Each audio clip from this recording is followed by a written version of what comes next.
Two நம்ம இன்னைக்கு பார்க்க போகிறது வந்து the match preview of India and Pakistan. India and Pakistan play each other on the Sunday, which is tomorrow. இந்த மாதிரி இந்தியா அண்ட் பாகிஸ்தான் வந்து இதே துபாயில் வந்து 2021 வந்து ஒரு மேட்ச் ஆடினாங்க. அது வந்து T20 வேர்ல்ட் கப். தோ அது வந்து டிஃப்ரெண்ட் ஃபார்மேட்டாக இருந்தாலும் இந்தியா வந்து ஷாஹின் ஷா அஃப்ரிடியோட left arm fast bowling against trouble ஆகி விக்கெட்டை விட்டாங்க. அதில் வந்து அந்த மேட்ச் வந்து இந்தியாவோட top order Rohit Sharma, Virat Kohli and KL ராகுல் 3 பேருமே எய்தர் போல்டு இல்லை காட் பிஹைண்ட் இல்லைன்னா லெக் பிஃபோர் விக்கெட் அவுட் ஆனாங்க. அதுக்கப்புறம் அந்த மேட்ச் கோலி விட ஹாஃப் செஞ்சுரி போட்டார்.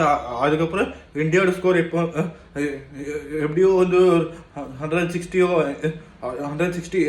அடிச்சிட்டாங்க. அதுக்கப்புறம் பாகிஸ்தான் வந்து அந்த மேட்சை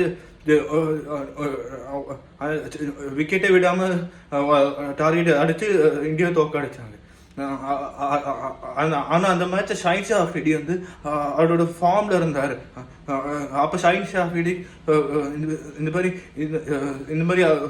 இன் ஸ்விங் இருந்து அவுட் ஸ்விங்கு வச்சிருந்தாரு. ஆனால் இப்போ வந்து ஃபார்மும் இல்லை, பேஸும் இல்லை, ஸ்விங்கும் இல்லை. ப்ளஸ் அந்த மேட்சுக்கு யூஸ் பண்ண விக்கெட் வந்து ஃப்ரெஷ் விக்கெட்டு. இந்த மாதிரி ஐசிசி டோர்னமெண்ட் அதுக்காகவே ஃப்ரெஷ்ஷாக பண்ண விக்கெட் இருந்தது. அது இது வந்து இந்த விக்கெட் வந்து முன்னாடி யூஸ் பண்ண விக்கெட்டு. இதுக்கு முன்னாடி வந்து துபாயில் ஒரு லீக் வச்சுருந்தாங்க, IL T20ன்னு. இந்த விக்கெட் வந்து துபாயில் இருக்கிற 6 விக்கெட்டும் அந்த டோர்னமெண்ட்டுக்காக யூஸ் பண்ணாங்க. இந்த மேட்ச் வந்து அவங்க செகண்ட் விக்கெட்டில் ஆடுறாங்க. அந்த விக்கெட்டுமே இந்த மாதிரி அந்த டோர்னமெண்ட்டை வச்சு ப்ளே பண்ணிட்டாங்க. அன்றைக்கி அப்புறம் வந்து துபாயில் வந்து எந்த மாதிரி ஆடணும்னா, சப்போஸ் நம்ம வந்து இந்தியா பேட்டிங் ஃபர்ஸ்ட் ஆடுறோம், இல்லைன்னா பாகிஸ்தான் பேட்டிங் ஃபர்ஸ்ட் ஆடுறோம்னா, பேட்டிங் ஃபர்ஸ்ட் ஆடுற டீம் வந்து 280 ஆர் 280 to 300 ரன்ஸ் ஸ்கோர் வந்துருச்சுன்னா அவங்க போலிங் ஒழுங்காக இருந்தால் மேட்ச் ஜெயிக்கலாம். ஏன்னா பாகிஸ்தான் கண்டிஷன்ஸ் வேறு, இங்கே துபாய் கண்டிஷன்ஸ் வேறு. பாகிஸ்தானில் வந்து நீங்கள் கொஞ்சம் எல்லா விக்கெட்டும் பார்த்தா கொஞ்சம் மேபி கொஞ்சம் ஸ்லோவாக இருக்கலாம். ஆனால் துபாய் எப்படின்னா, துபாய் பெரிய கிரவுண்டா, நல்ல பெரிய கிரவுண்டு. அடிச்சுட்டு வந்து கேப்பில் அடிச்சுட்டு சிங்கிள்ஸ் இல்லை டபுள்ஸ் ஓடலாம். ஆனால் துபாயில் வந்து பவர் பிளேயில் ஃபாஸ்டாக போலர்ஸ்க்கு கொஞ்சம் பர்ச்சேஸ் இருக்கும். ஆனால் பாகிஸ்தான் கிட்ட வந்து ஷாஹின் ஷா அஃப்ரிடியும் நசீம் ஷாவும் பவர் பிளேயில் போட்டு விக்கெட் எடுக்கலைன்னா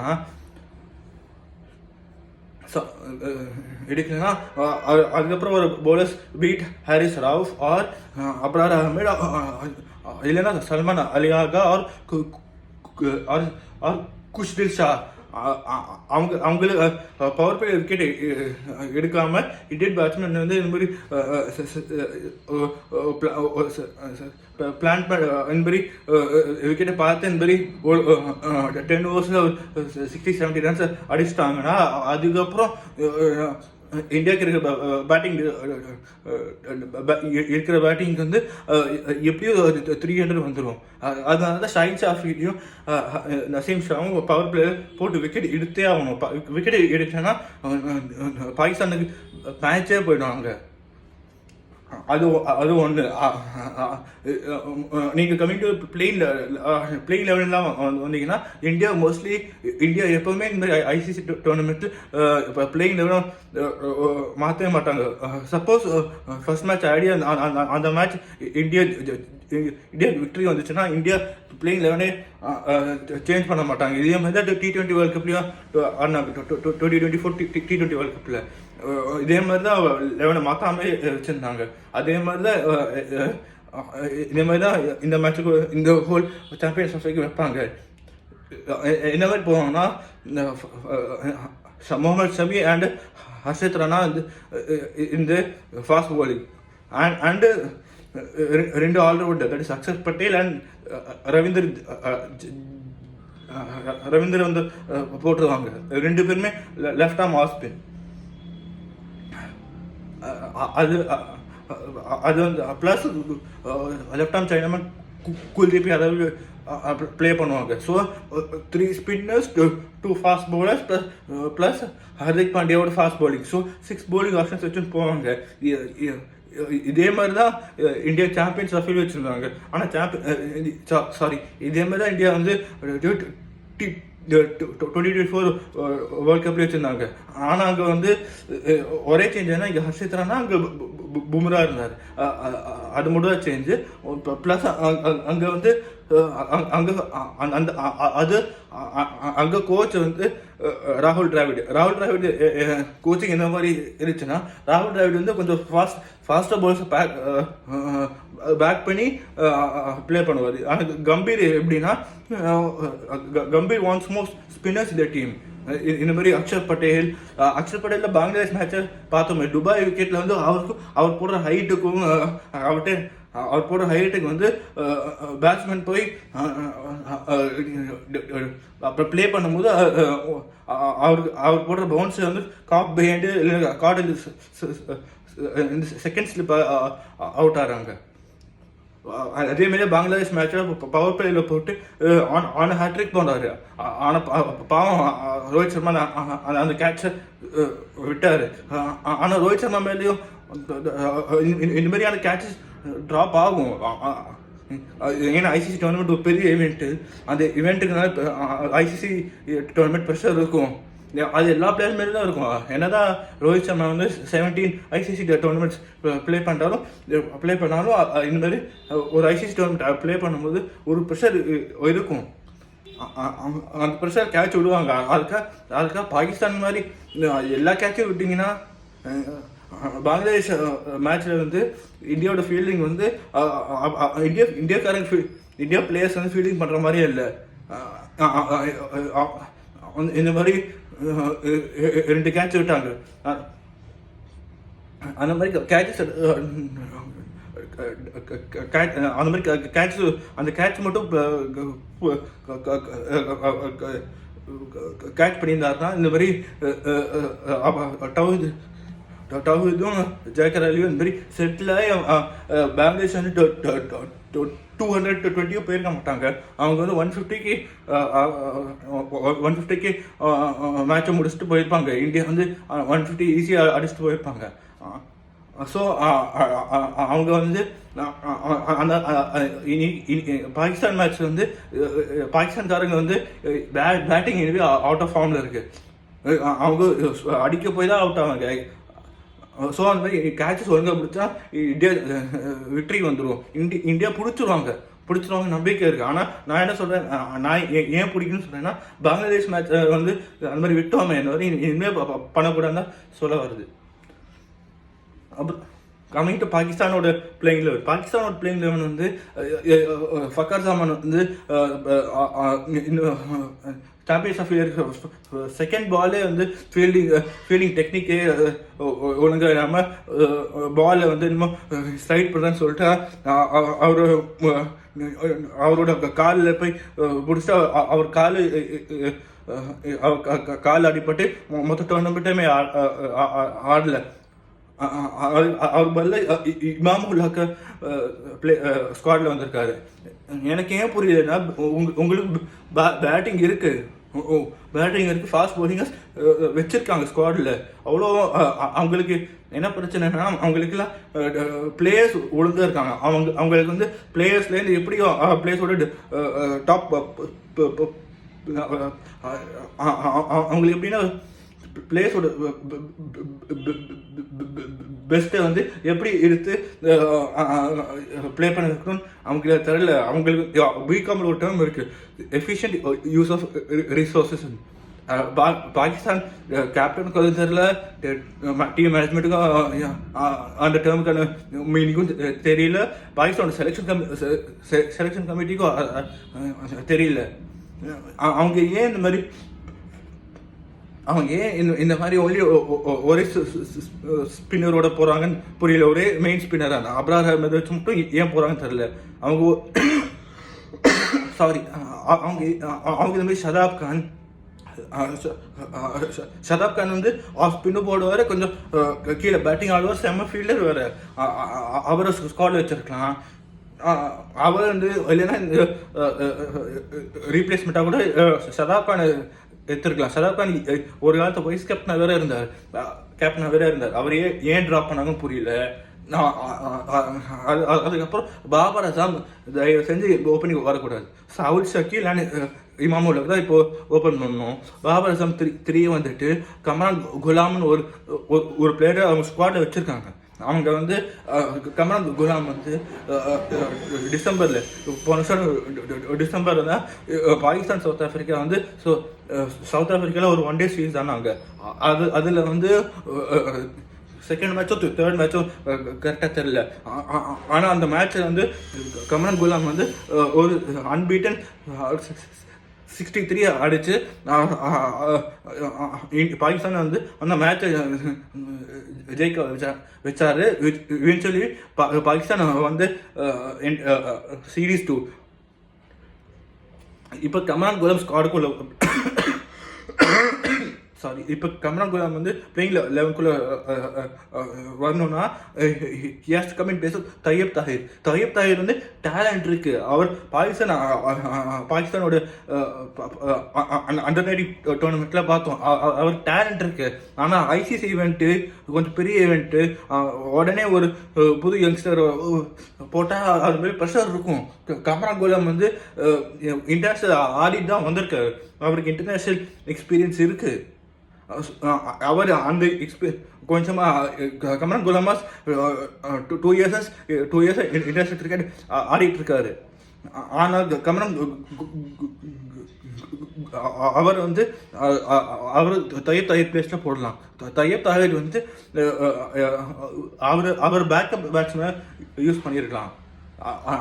அவங்க ஏன் கம்ரான் குலாமை உட்கார வச்சான்னு புரியல. கம்ரான் குலாம் வந்து கொஞ்சம் ஸ்பின்னு போடுவார். கம்ரான் குலாம் சப்போஸ் இந்த மாதிரி சப்போஸ் கம்ரான் வந்து டீமுக்குள்ள வந்துட்டார்னா கம்ரான் குலாம் அப்புறம் குஷ்தில் ஷா அண்ட் சல்மான் அலி ஆகா 3 பேரும் போடலாம் spin with Abrar Ahmed. So ஸ்பின்னும் கவர் ஆகிடும். ப்ளஸ் கம்ரான் குலாம் நம்பர் 4 இல்லை நம்பர் 5 நம்பர் 6 எங்கே வேணால் ப்ளே பண்ண வைக்கலாம். கம்ரான் குலாம் பெஸ்ட் வேணா நம்பர் 6 ப்ளே பண்ணலாம் with Mohammad Rizwan at 5 and number 4 வந்து வைஸ் கேப்டன் சல்மான் அலி ஆகா ஆட வச்சுட்டு number 7 Khushdil Shah, number 8 Shaheen Shah Afridi, number 9 Naseem Shah, அந்த மாதிரி வச்சுட்டு போகலாம். அந்த மாதிரி வச்சாங்கன்னா நம்பர் 7, 8, 9 கூட பேட்டிங் வருவோம். ஷாஹின் ஷா அஃப்ரிடி நசீம் ஷாவில் கூட 6-4 அடிக்க முடியும். 2023 சாம்பியன்ஸ் 2023 கிரிக்கெட் இந்தியாவில் வச்சாங்க. Cricket world cup.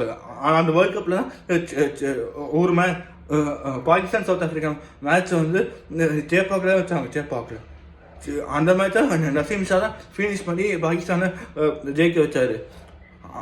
அந்த மேட்சை பார்த்தோமா நமக்கு வந்து நசீம் ஷா வந்து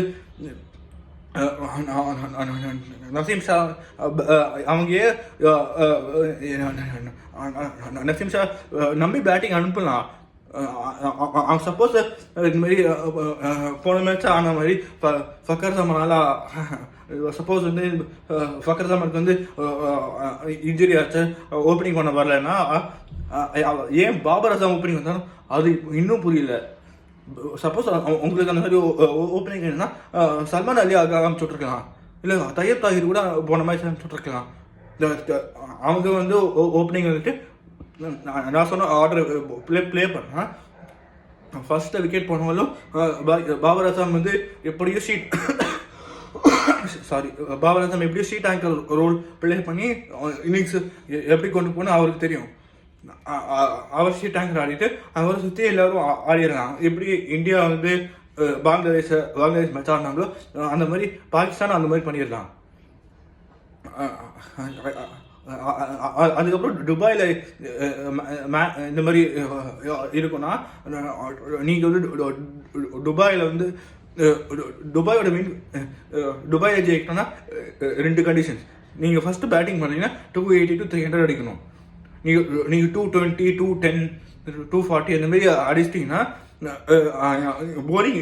போலிங் வந்து நீங்கள் இல்லைன்னா மேட்ச் அவுட், அவ்வளோதான். ஸோ நீங்கள் வந்து 280, 290 அடிக்கணும். 280, 290, 300 எப்படி வரணும்னா நீங்கள் வந்து ஸ்லோவாக பில்ட் பண்ணணும். 20 to 40 ஓவர்ஸ் எப்படியோ துபாயில் எல்லா வர டீமும் அவங்க ஸ்பின் தான் போடணும். பாகிஸ்தான் மாதிரி டீம்னா ரிஸ்வான் ஸ்பின் ஆடுவார், சல்மான் அலி ஆகா, குஸ்தில் ஷா 3 பேரும் ஸ்பின் ஒழுங்காக ஆடுவாங்க. குஸ்தில் ஷா சல்மான் அலி ஆகாவோட ஸ்பின் ஹிட்டிங் தான் நான் மொதல் மேட்ச்சை பார்த்தோம். அவங்க எப்படி சாண்ட்னர் ஃபிலிப்ஸ் பிரேஸ்வெல்ல வந்து எப்படி இந்த மாதிரி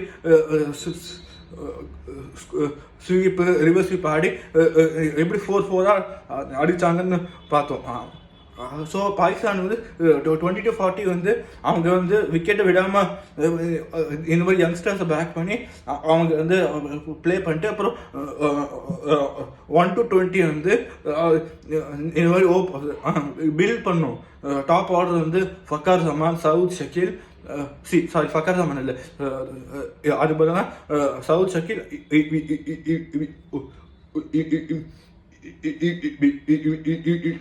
அதான் டாப் ஆர்டர் வந்து கொஞ்சம் இன்னிங்ஸ் கொண்டு போகணும், பில்ட் பண்ணி ஆடணும்.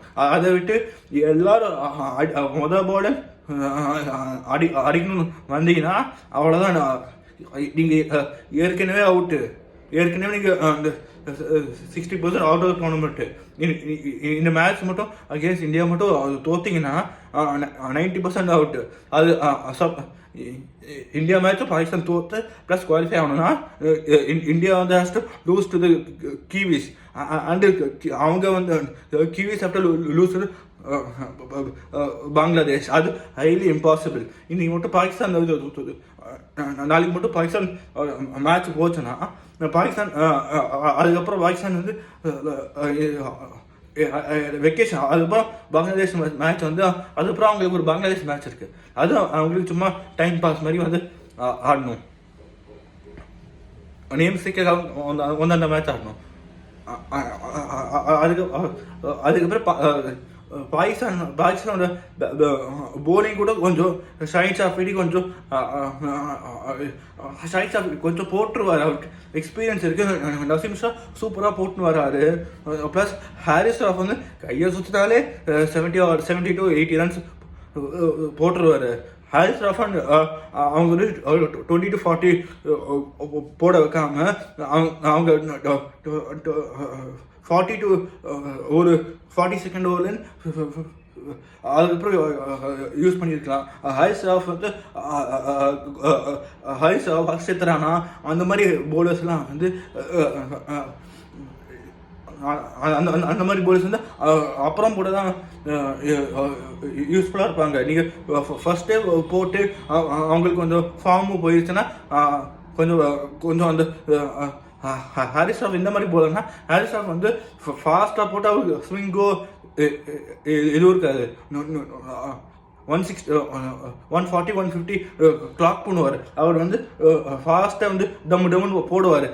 அது வந்து துபாயில் வந்து நீங்கள் வந்து அந்த மாதிரி போட்டிங்கன்னா வந்து பவர் பிளேயில் அகேன்ஸ்ட் இந்தியா ஆடும்போது ரோஹித் சர்மா வந்து அடிக்க தான் போவார். அவர்கிட்ட நீங்கள் 150 போட்டிங்கன்னா அலட்சியமாக 6-4 அடிப்பார். அவர் அதுக்காக தான் நீங்கள் பவர் பிளே ஷாஹின் ஷாஃபியும் நசீம் ஷா போட்டுட்டு, சப்போஸ் உங்களுக்கு அங்கே இந்தியா பண்ண மாதிரி ஒரு பவர் பிளே ஒரு 2 ஓவர் ஸ்பின் பண்ணால் நீங்கள் கம்ரான் குலாம் கொடுக்கலாம். கம்ரான் குலாம் ஒரு ஸ்பின்னு இந்தியாவில் எனக்கு கேட்ட இது வரைக்கும் யாரும் அவ்வளோவா ப்ளே பண்ண சாரி கம்ரான் குலாமோட ஸ்பின்னை இந்தியாவில் யாரும் அவ்வளோவா ப்ளே பண்ணதில்லை. அவங்க வந்து இந்தியா பண்ண மாதிரி அந்த மாதிரி பண்ணோம்னா கம்ரான் குலாம் ஆட வச்சு அவர்கிட்ட கொடுக்கலாம் பந்து. கம்ரான் குலாம், சல்மான் அலி ஆகாலாம் அவங்கெல்லாம் கொஞ்சம் விக்கெட் லக் இருக்குது, அதை வச்சு விக்கெட் எடுக்கலாம். அவங்க ஏன் இந்த மாதிரி பாகிஸ்தான் தான் கோயிங் அரௌண்ட் த வேர்ல்டு வந்து கொஞ்சம் பிளான் போட்டு ப்ளே பண்ணுறது, கண்டிஷன்ஸ் ஒழுங்காக பார்த்தா ஆடுது. அது வந்து Pakistan one of the worst teams இந்த கோயிங் அரௌண்ட் த வேர்ல்டு. நீங்கள் அப்புறம் செகண்ட் பாயிண்ட் வந்து சாரி அதுக்கப்புறம் நீங்கள் துபாயில் ஜெயிக்கணும். செகண்ட் ஃபேக்டர் வந்து சாரி அதுக்கப்புறம் நீங்கள் துபாயில் இந்த மாதிரி second factor for getting 2 points on the board இந்த சாம்பியன்ஸ் ட்ராஃபி வந்து நீங்கள் போடுற ஸ்பின்னர்ஸ் வந்து கொஞ்சம் ரப்புன்னு போட்டு விக்கெட் வருதோ இல்லையோ இந்த மாதிரி 70-80 ரன்ஸ் போகாமல் கொஞ்சம் 50-60 ரன்ஸ் அந்த மாதிரி கொடுக்கணும். அது வந்து பாகிஸ்தானுக்கு சுத்தமாக இல்லை. பாகிஸ்தான் ஸ்பின்னர் பேக்கே பண்ண மாட்டாங்க. இந்தியா எப்படின்னா இந்தியா போகிற ஒரு அட்டாக்கே இருந்து more kind of more towards spin than pace. இந்தியாவுக்கு இருக்க ஸ்பின்னர் அக்ஷர் பட்டேல் வந்து விக்கெட் வருதோ இல்லையோ ரன் வராது. சோயிஸ் ரவீந்திரா குல்தீப் யாதவ் வந்து இந்த மாதிரி குல்தீப் யாதவ் வர்சஸ் பாகிஸ்தான் பேட்டிங் வந்து அந்த மேட்ச் பார்க்க செம்மையாக இருக்கும். குல்தீப் யாதவ் போகிற லெஃப்ட் ஆர்ம் ஸ்பின் வந்து மோஸ்ட் பாகிஸ்தான் பேட்ஸ்மேன் வந்து இந்த மாதிரி ஆடணும்னு தெரியாம ட்ரபிளாகி விக்கெட் விட்டுருவாங்க. So coming to our predictions வந்து சப்போஸ் இந்த மாதிரி இந்தியா வந்து ஹர்ஷத் ராணா பிளேஸ் இந்தியாவோட leading T20 wicket taker Harshdeep சிங்கை ப்ளே பண்ணிட்டு அதுக்கப்புறம் பாகிஸ்தான் வந்து தயப் தயிரோட பிளேஸில் கம்ரான் ப்ளே பண்ணாங்கன்னா மேட்ச் கொஞ்சம் ஸ்பைஸியாக போகும். பார்க்குறாங்க நமக்கு கொஞ்சம் இந்த மாதிரி இன்னும் கொஞ்சம் பார்க்கணும். இந்த மாதிரி ஒரு அவர் ஒரு புலி ஃபேக்டர் இருக்கும். பாகிஸ்தான் வந்து செத்தவன் வந்து ஆடுற மாதிரி ப்ளே பண்ணாங்கன்னா அவங்க அவ்வளோதான், வரவே வேணாம். பாகிஸ்தான் அப்படியே அவங்க பிளேஸுக்கு போயிட்டோம். அவங்க வந்து அதான் துபாய்க்கு நீங்கள் அவங்க பாகிஸ்தான் வந்து அகேன்ஸ்ட் இந்தியாவில் துபாயில் ஆடும்போது ஜெயிக்கணும்னு வரணும். அதை விட்டு நீங்கள் இந்த மாதிரி பாபர் அசாம் ஓப்பனிங் அனுப்புறது. பாபர் அசாமும் வந்து அவர் கொஞ்சம் ஒரு கவர் டிரைவு, ஒரு ஸ்வீப்பு, ஒரு ரிவர்ஸ் ஸ்வீப்பு அந்த மாதிரி ஷாட்ஸ்லாம் ஆடலாமே. ஆடினா அவர் என்ன பேட்டிங் ஆட வராது இல்லைன்னா பேட்டை வந்து அந்த பேட்டோட சர்ஃபேஸ் வந்து ஒழுங்காக்குன்னு வராடா? அவனுக்கு அதான் புரியல. பாகிஸ்தானோட ஜெர்சி பார்த்தீங்கன்னா கொஞ்சம் பிளெயினாக இருக்காமல் டாட்ஸாக இருக்கும். அதான் போடுற ஜெர்சி பண்ணுற டிசைனருக்கே அவருக்கே தெரியும் போல இருக்கு. பாகிஸ்தான்காரங்க வந்து இந்த மாதிரி இன்டென்ட் இருக்காது, அவங்க கொஞ்சம் டிஃப்ரென்ஸ் ஆடி தான் போவாங்க. அவருக்கே தெரியுது போல, அவருக்கே தெரியுது இந்த மாதிரி பாகிஸ்தானோட மேனேஜ்மெண்ட் தெரியல, கொஞ்சம் இன்டென்ட்டோட ஆடுற பிளேயராக வேணும். லைக் சல்மான் அலியாக்கா, தையப் தாயிக், குஷ்தில் ஷா, கம்ரான் குலம், அந்த மாதிரி பிளேயர், அப்ரார் அஹமது, வசீம் ஷா, அந்த மாதிரி பிளேயர்ஸ் பேக் பண்ணிட்டு போகணும். பாகிஸ்தான் கிரிக்கெட் இனிமேல் இன்டர்நேஷ்னல் கிரிக்கெட் ஒழுங்காக பண்ணணும்னா அவங்க இந்த மாதிரி பிளேயர்ஸ் பேக் பண்ணணும். எப்படி ஆப்கானிஸ்தான் பண்ணிட்டு வரானோ. கமிங் டு அவர் ப்ரெடிக்ஷன்ஸ், இந்த மேட்ச்சில் வந்து இந்த மாதிரி சேஞ்சஸை இந்தியா அண்ட் பாகிஸ்தான் பண்ணாங்கன்னா மேட்சஸ் செம்மையாக போகும். ஆனால் பாகிஸ்தான் பேட்டிங் கம்ப்ளீட்டாக அவுட் ஆஃப் ஃபார்மில் இருக்காங்க. ஸோ அண்டு பாகிஸ்தான் போலிங் வந்து இந்தியா இருக்க போலிங் ஃபார்முக்கு அவ்வளோவா இல்லை. ஸோ இந்த match will go towards India, and India mostly qualify ஆகிடும். அண்ட் பாகிஸ்தான் வந்து மோஸ்ட்லி போட்டியில் பேக் பண்ணி வெக்கேஷனுக்கு வந்துடுவாங்க. தேங்க்யூ ஃபார் வாட்சிங்.